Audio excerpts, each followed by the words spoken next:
आमच्या नेत्यांचे फोटो प्रफुल्ल पटेलांसारखा नेत्याचा फोटो कुठेतरी एखाद्या लग्नामध्ये गेलेल्याचा असला असं एक कुठेतरी ट्विट करायचं, हे अशा स्वरूपाचे आरोप करून राज्याच्या जनतेला कुठेतरी दिशाभूल करायची आणि आमचंच प्रेम हे असं दाखवण्याचा प्रयत्न केला जातोय। आम्हाला आठवण येते की आज अजितदादा जर का या ठिकाणी राहिले असते तर त्यांचं अस्तित्व आणि त्यांची खुर्ची ज्यावेळेला आमच्या नजरेसमोर असते त्यावेळेला मात्र याची जाणीव होते की सभागृहामध्ये सर्वात आधी येणारा नेता आणि सभागृहातनं सगळ्यात शेवटी जाणारा असा मंत्री हा अजितदादा आज आमच्यामध्ये नाहीये।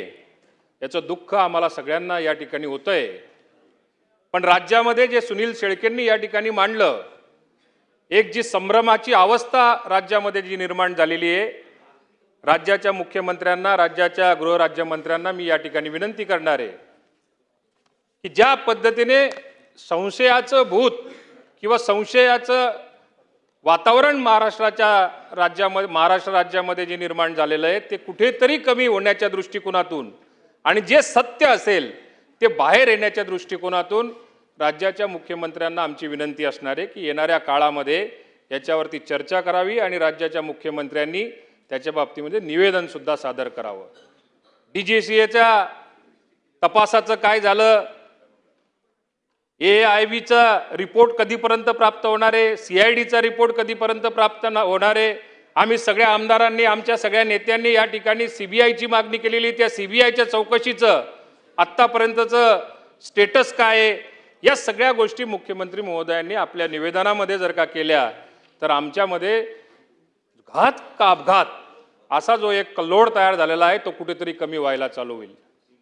या सगळ्या याच्यामध्ये ज्या वेळेला आम्ही बाहेर चर्चा करायला जातो, जे सुनील शेळकेंनी सांगितलं, वारंवार आमच्या नेत्यांवरती या बाबतीमध्ये संशयाचं भूत घेतलं जातं।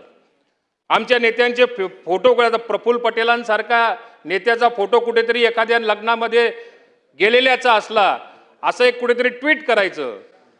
आपल्या माध्यमातून मुख्यमंत्र्यांना माझी एक विनंती असणार आहे की याची चौकशी झाली पाहिजे आणि खरोखर जर का त्या लग्नामध्ये, त्या विमान कंपनीच्या मालकाच्या मुलाच्या लग्नामध्ये प्रफुल्ल पटेल जर का गेले असतील तर त्याचे फोटोच ट्विट न करता ज्याला ट्विट करायचं असेल त्याने करून दाखवावे।